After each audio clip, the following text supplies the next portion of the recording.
have a lot of wine production around the world is, if not coastal, close enough to the coast to be influenced by the ocean.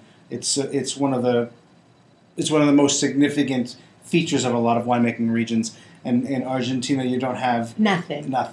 You have gigantic mountains on one side. Yes, everything is a desert. We don't have any water. The rainfall is very, very small. And for irrigation, we have to use.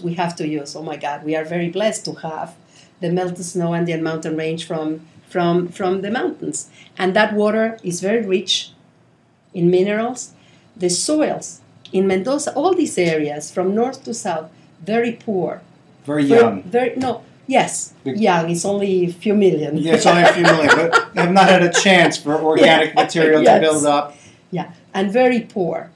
So you have these vines that have deep roots, trying to get water from wherever they can, but they go through different layers of the soil. You have this very rich water coming from the mountains. It's totally continental climate. No, the only water is the Pacific Ocean, but you have to go up 10,000 feet. Yeah, that's not happening.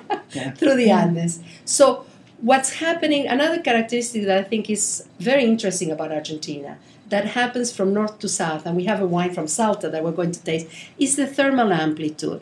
During the day is very, very hot.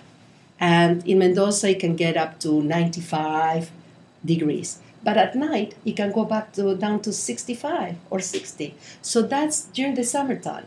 So that's a fantastic opportunity for the grapes to relax, refresh.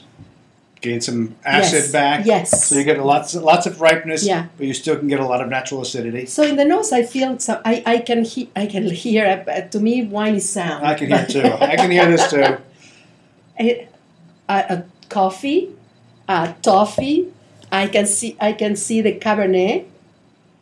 It might be the power of suggestion, but I also get what might be a little bit of sort of a violet floral quality from the Syrah. Mm-hmm.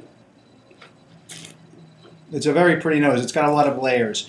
It's got this sort of sweet base, the coffee and the toffee. Yeah. It's got ripe fruit. It's got a little bit of minty herbal spice. Yes. And then it's got the violets on top. And in the palate, it's a very powerful wine. Really, the tannins. This is 2009, isn't it? Mm-hmm. Still young. So, Advice Sisters, we've got a couple of questions out there. Why is this so heavy? People want to know why so much glass.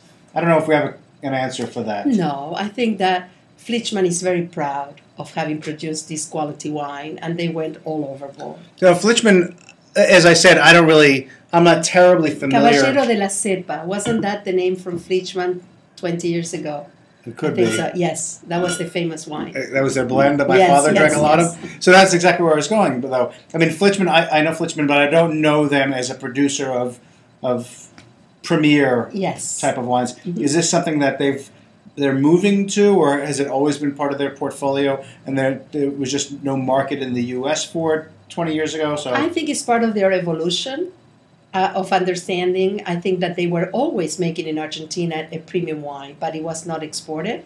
And I think that the big battle is part of the strategy of the pride. I call it more proud about the wine, and they went all overboard with the cork, with the bottle, with the label, and more important, with the wine.